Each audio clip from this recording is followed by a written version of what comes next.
Switch અને આઇસોલેટરની સરખામણી કરો.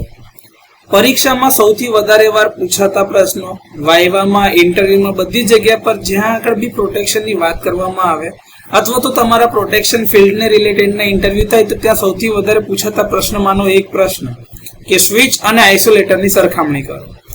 તો સ્વિચ ને લોડ કરંટને બ્રેક કરવા માટે ઉપયોગ કરવામાં આવે છે, જ્યારે આઇસોલેટર ફક્ત લોડ વગર જ એટલે કે નો લોડ પર જ ઓપરેટ કરવામાં આવે છે.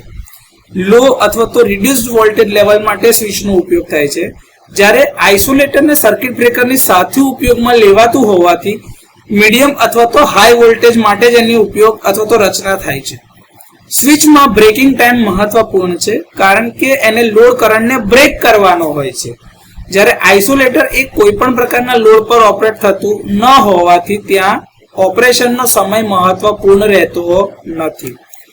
જ્યારે સંપર્કો એકબીજાથી અલગ પડે છે એટલે કે ભાઈ મેકિંગ અને બ્રેકિંગ કોન્ટેક્ટ છૂટા પડે છે ત્યારે સંપર્કો વચ્ચે સ્પાર્કિંગ થાય છે, એટલે કે ફિક્સ કોન્ટેક્ટ અને મૂવિંગ કોન્ટેક્ટ છૂટા થાય ત્યારે એ બે કોન્ટેક્ટ વચ્ચે સ્પાર્ક થાય છે. જ્યારે આઇસોલેટરમાં સ્પાર્કિંગનો કોઈ પ્રશ્ન જ રહેતો નથી કારણ કે લોડ પર ઓપરેટ થતું જ નથી, નો લોડ ઉપર ઓપરેટ થાય છે.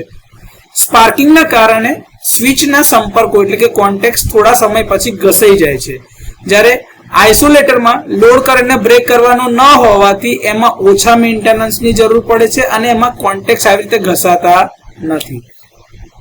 સ્વિચ સામાન્ય રીતે ઇન્ડોર પ્રકારના હોય છે, જ્યારે આઇસોલેટર એ ઇન્ડોર અથવા તો આઉટડોર એ કયા પ્રકારના હોઈ શકે છે એ એના ઉપયોગના આધારે, એ સબસ્ટેશન કયા પ્રકારનું છે એના આધારે નક્કી કરવામાં આવે છે.